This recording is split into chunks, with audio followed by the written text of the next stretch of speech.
Evangelho, sexta-feira, na oitava de Páscoa. O Senhor esteja convosco, Ele está no meio de nós. Proclamação do Evangelho de Jesus Cristo, segundo São João. Glória a vós, Senhor. Naquele tempo, Jesus apareceu de novo aos discípulos à beira do mar de Tiberíades. A aparição foi assim. Estavam juntos Simão Pedro, Tomé, chamado Dídimo, Natanael de Caná da Galileia, os filhos de Zebedeu e os outros 2 discípulos de Jesus. Simão Pedro disse a eles: Eu vou pescar. Eles disseram: Também vamos contigo. Saíram e entraram na barca, mas não pescaram nada naquela noite. Já tinha amanhecido e Jesus estava de pé na margem, mas os discípulos não sabiam que era Jesus. Então Jesus disse: Moços, tendes alguma coisa para comer? Responderam: Não. Jesus disse-lhes: Lançai a rede à direita do barco, e achareis. Lançaram, pois, a rede, e não conseguiram puxá-la para fora, por causa da grande quantidade de peixes. Então um discípulo, a quem Jesus amava, disse a Pedro: É o Senhor. Simão Pedro ouviu dizer que era o Senhor, vestiu sua roupa, pois estava nu, e atirou-se ao mar. Os outros discípulos vieram com a barca, arrastando a rede com os peixes. Na verdade, não estavam longe da terra, mas somente a cerca de 100 metros. Logo que pisaram a terra, viram brasas acesas, com peixe em cima e pão. Jesus disse-lhes: Trazei alguns dos peixes que apanhastes. Então Simão Pedro subiu ao barco e arrastou a rede para a terra. Estava cheia de 153 grandes peixes. E apesar de tantos peixes, a rede não se rompeu. Jesus disse-lhes: Vinde comer. Nenhum dos discípulos se atrevia a perguntar quem era ele, pois sabiam que era o Senhor. Jesus aproximou-se, tomou o pão e distribuiu por eles. E fez a mesma coisa com o peixe. Esta foi a terceira vez que Jesus, ressuscitado dos mortos, apareceu aos discípulos. Palavra da salvação. Glória a vós, Senhor. Sexta-feira, na oitava da Páscoa do Senhor, em nome do Pai, do Filho e do Espírito Santo. Amém. Queridos irmãos e irmãs, a Santa Liturgia hoje nos leva para o 21º capítulo do Evangelho de São João, ou seja, para o último capítulo do Evangelho. E nos entrega aquela que, na narrativa do quarto Evangelho, é a terceira aparição de Jesus a seus discípulos. As 2 primeiras acontecem em Jerusalém e a última, narrada por João, aparece agora no lago de Tiberíades, na região da Galileia. E ela tem um conjunto de símbolos e sinais que completam o anúncio do evangelista. Como assim, padre? João tem por objetivo, como está no versículo 30 e 31, os versículos que precedem o início do 21º capítulo, ou seja, capítulo 20, versículo 30 e 31, João diz: Jesus fez ainda diante de seus discípulos muitos outros sinais. Bom, então o Senhor fez sinais antes da sua paixão, morte e ressurreição, e fez também sinais após a sua paixão, morte e ressurreição, confirmando o coração dos seus discípulos e instruindo-os no caminho e no conhecimento da fé no ressuscitado, que não se acham escritos nesse livro. Então, João diz que não foram apenas esses, mas muitos outros sinais que o Senhor realizou. A mesma abundância de sinais que antecedeu a paixão, morte e ressurreição do Senhor, confirmando a história da salvação e conduzindo até o presente momento da paixão, morte e ressurreição do Senhor, também uma abundância de sinais vão acontecer após a ressurreição. Mas a que se propõe o livro do Evangelho? Continua versículo 31. Esses, porém, os sinais que estão narrados ali no Evangelho, foram escritos para crerdes que Jesus é o Cristo, o Filho de Deus. Então, esse é o objetivo do evangelista, levar os seus interlocutores a uma experiência de fé. Os sinais narrados por ele, a narração do livro, a narração dos últimos capítulos do Evangelho, tem por objetivo levar-nos no caminho da fé. Ou seja, completar também aquele conhecimento iniciado no primeiro capítulo e que agora chega ao seu ápice. Verdadeiramente, Jesus é o Filho de Deus. Felizes aqueles, como ele vai completar, felizes aqueles que, crendo, tiveram a vida eterna. Crendo em seu nome, tiveram a vida eterna. Isso vai de encontro às palavras que o próprio Senhor disse a Tomé, ainda alguns versículos antes. Felizes os que não viram e creram, porque nós não tivemos a oportunidade de assistir aos milagres, tal como assistiram os discípulos. Nós estamos crendo no nome do Senhor. Enquanto os discípulos viram os sinais sendo realizados pelo próprio Senhor, nós estamos crendo no anúncio feito por eles, no testemunho trazido por eles. E para que não restasse dúvidas a respeito do valor, do vigor e do significado desse testemunho em nossas vidas, além dos 2000 anos de história da Santa Madre Igreja e de todo o nosso povo cristão, o Senhor ainda deixou no Evangelho de São João as palavras destinadas a Tomé. Felizes os que não viram e creram. Uma bem-aventurança. Felizes somos todos nós. Então, se existe algum senso de inferioridade ou de insuficiência, poxa, se eu tivesse tido a experiência dos apóstolos, talvez a minha fé fosse mais vigorosa. Então, alto lá. Nós temos a experiência que o Senhor nos concede, nos permite de ter. E se Ele nos colocou nesse tempo e nos deu a possibilidade de ter a experiência da fé desse modo, tenha certeza, ela goza da perfeita eficácia e plenitude quando se vive em Cristo, assim como os apóstolos viveram.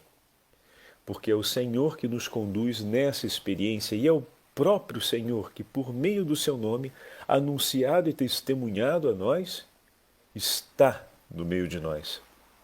Vive ressuscitado. E o Espírito Santo, como vimos nos últimos 2 dias, opera em nossa alma e nos leva ao conhecimento da verdade. Então, em nada a nossa experiência ela vai deixar de conter a beleza daquela que foi a experiência dos apóstolos, pois estamos unidos numa mesma fé. Naquele momento, para eles foi muito importante, para todos nós, para que o testemunho da fé pudesse chegar até nós, então para eles e para todos nós foi muito importante que fosse daquele modo o conhecimento de Cristo ressuscitado.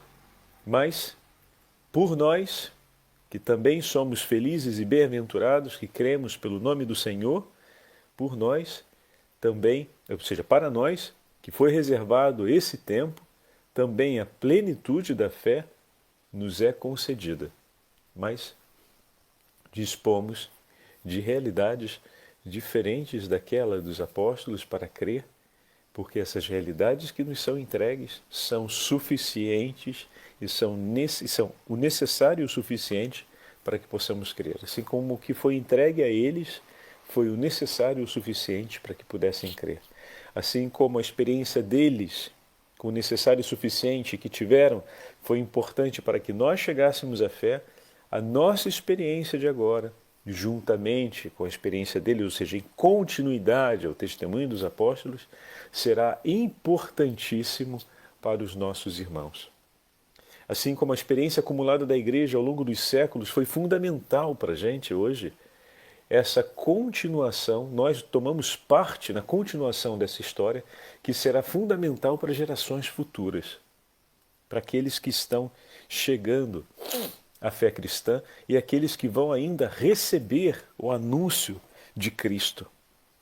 Então, que grande maravilha, meus irmãos e minhas irmãs, é sermos cristãos, é participarmos dessa grande família do Senhor, essa família dos ungidos. Ontem nós ouvimos um trecho das catequeses de Jerusalém a respeito do sacramento do batismo e hoje temos a oportunidade de ouvir um outro sobre o sacramento da crisma. E amanhã teremos ainda um outro sobre a Eucaristia e assim temos os 3 sacramentos da iniciação cristã, que são os 3 sacramentos que aparecem vigorosamente dentro da Vigília Pascal. Nós estamos no tempo da 8ª de Páscoa. Assim, ontem escrevia nas catequeses mistagógicas de Jerusalém, assim, o texto nos era apresentado: ninguém, portanto, julgue que o batismo consiste apenas na remissão dos pecados e na graça da adoção filial. Assim era o batismo de João, que concedia tão somente o perdão dos pecados. Pelo contrário, sabemos perfeitamente que o nosso batismo não só apaga os pecados e confere o dom do Espírito Santo, mas é também o exemplar e a expressão dos sofrimentos de Cristo. É por isso mesmo que Paulo exclama: será que ignorais que todos nós, batizados em Jesus Cristo e na sua morte que somos batizados? Pelo batismo, na sua morte, fomos sepultados com Ele e com Ele viveremos. Então o batismo nos introduz nessa comunhão com Cristo, ou seja, por meio do batismo tomamos parte na fé que foi anunciada pelos apóstolos. E não só tomamos parte enquanto agora recebemos a mesma fé e professamos a mesma fé, mas estamos dentro dessa história que chegará aos nossos irmãos. Somos parte desse povo, estamos unidos em Cristo, estamos de tal forma unidos a Ele que a nossa vida é eco, é continuidade da vida do Senhor no tempo e na história.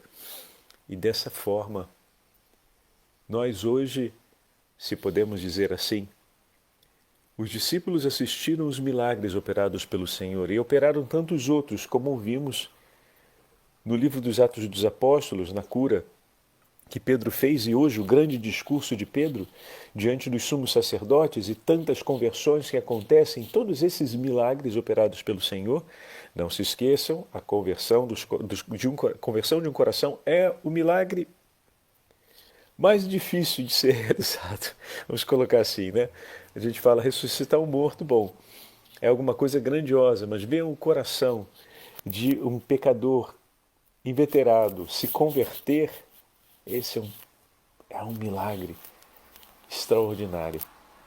Realmente só Deus pode realizar isso. E nós o sabemos beníssimo. E talvez alguns de nós tenhamos sido na nossa história assim. E todos nós vivemos na nossa história uma experiência como essa, na medida em que, vivendo como cristãos, o Senhor vai triunfando sobre tantas situações de pecado, vamos usar essa expressão, crônicas, ou seja, com a qual estamos muito bem aliançados e estavelmente vinculados. E o Senhor vem com o poder do Espírito Santo e vai nos libertando dessa treva interior e vai nos arrancando para fora dessas cadeias de morte. E ali também não podemos ignorar isso, uma grande conversão. Ali também acontece um grande milagre. E esse é um grande sinal que vai ficar para gerações. Assim como foi um grande sinal ver Cristo ressuscitado, ver você, homem e mulher, sacerdote religiosa, novo, nova, por obra do Espírito Santo, de como era num tempo e como se torna agora, que a palavra de Deus se move em ti e os seus ouvidos e olhos se abrem para acolher a graça de Deus e o Espírito Santo transforma o seu interior e lhe leva da mulher e do homem que era, a mulher e o homem que se torna em Cristo, por ação, por obra do Espírito Santo. Você se torna um sinal vivo de Cristo ressuscitado para gerações que virão. Inequívoco. Não é porque aqueles que te conheceram antes e conhecem agora são os únicos que poderão afirmar a realidade desse milagre. Porque um homem e uma mulher que vive como bem-aventurados sobre a graça de Deus, porque o Senhor o libertou dos laços do pecado, esse homem é, em eterno, um sinal da potência de Cristo ressuscitado. Porque toda vez que vemos no coração de um homem a bem-aventurança, é porque aquele dali foi transformado por Deus. É porque aquele dali é um convertido. É alguém que viveu a experiência de deixar-se transformar pela potência do Espírito Santo. Então, mesmo que as gerações futuras, olhando a história do seu testemunho, não tenham conhecido o como era antes e o como se tornou, ver a presença da bem-aventurança é clareza de que naquela vida Deus operou. A intensidade de mais ou menos, é claro que aqueles que conviveram com você saberão. Mas para aqueles que virão depois, importante é saber que Deus transforma todas as coisas e que aqueles que os precederam desejaram viver a santidade e viveram como bem-aventurados. De onde partiram, para onde chegaram como bem-aventurados? Bom, essa estrada nós sabemos que é da morte à vida. Quais eram as características de morte no início e como elas foram morrendo para se tornarem sinais de vida e permanecerem como vida? Bom, isso daí, se possivelmente o conhecermos na história, nos acrescentará um pouco mais. Mas o fato de que as gerações precisam conhecer que as bem-aventuranças do Senhor se cumpriram sobre a sua história, sobre a minha história de vida. Olha que maravilha, meus irmãos. Olha que grande tesouro a liturgia está nos entregando nesses dias. Olha como é importante o nosso coração desejar viver essas verdades. E hoje, nas catequeses, continua falando sobre a unção do crisma. E olha que bonito, porque marca com muita clareza aquilo que o Senhor quer realizar em nós. Batizados em Cristo e revestidos de Cristo, vós vos tornastes semelhantes ao Filho de Deus. Com efeito, Deus que nos predestinou para a adoção de filhos, tornou-nos semelhantes ao corpo glorioso de Cristo. Feitos, portanto, participantes do corpo de Cristo, com toda razão sois chamados cristãos, isto é, ungidos, pois foi de vós que Deus disse, não toqueis nos meus ungidos. Tornastes-vos cristãos no momento em que recebestes o selo do Espírito Santo, e tudo isso foi realizado sobre vós em imagem, uma vez que sois imagem de Cristo. Cristo foi ungido com o óleo da alegria, isso é, com o Espírito Santo, chamado óleo da alegria, precisamente por ser o autor da alegria espiritual. Agora a gente entende porque todos os santos são homens e mulheres de um coração pleno de alegria. Vós, porém, continua o texto, fostes ungidos com o óleo do crisma, tornando-vos participantes da natureza de Cristo e chamados a conviver com Ele e a serem no mundo sinal da sua alegria. Entenderam? Olha o homem que me tornei, olha a mulher que estou me tornando. É Cristo que vive em mim.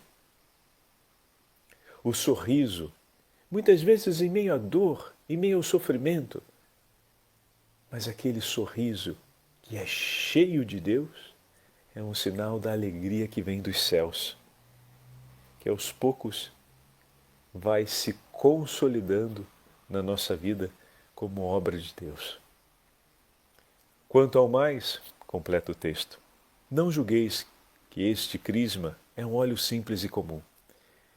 Depois da invocação do Espírito Santo, já não é óleo simples e comum, mas é um dom de Cristo e do Espírito Santo, tornando-se eficaz pela presença da divindade. Meu irmão, minha irmã, olha que potência. Nós que acompanhamos na Quinta-feira Santa a consagração do santo óleo do crisma, e na catedral todos os sacerdotes e bispos ergueram as mãos e impuseram-nas sobre o óleo enquanto o bispo fazia a oração de consagração.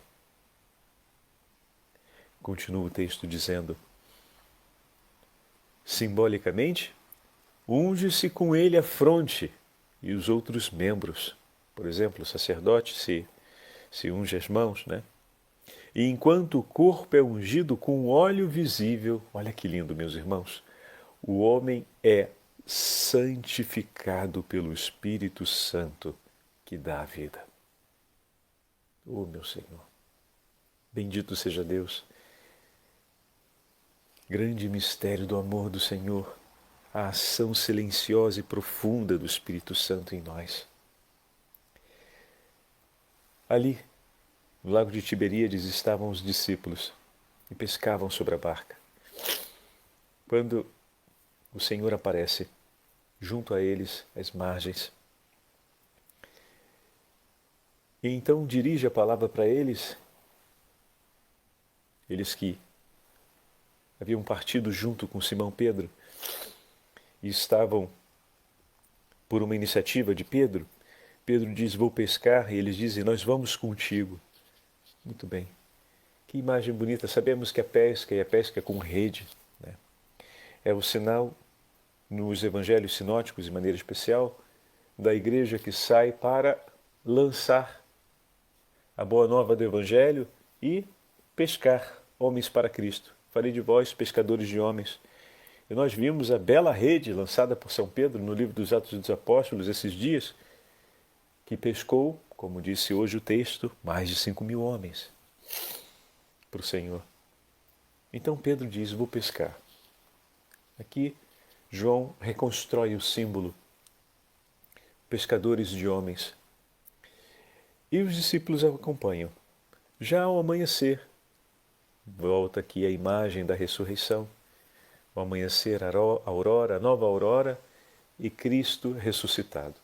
A noite traz o testemunho de um falimento, de um fracasso, de uma pesca que não estava sendo abençoada, mas uma pesca que ainda não acabou, porque o ressuscitado vem em socorro dos pescadores. E é por meio da palavra do ressuscitado que os pescadores agora vão lançar as redes. Se lançarmos as redes por nossa própria palavra, por nossa própria iniciativa, pela nossa própria ambição de mover a ação da igreja, fatalmente faliremos.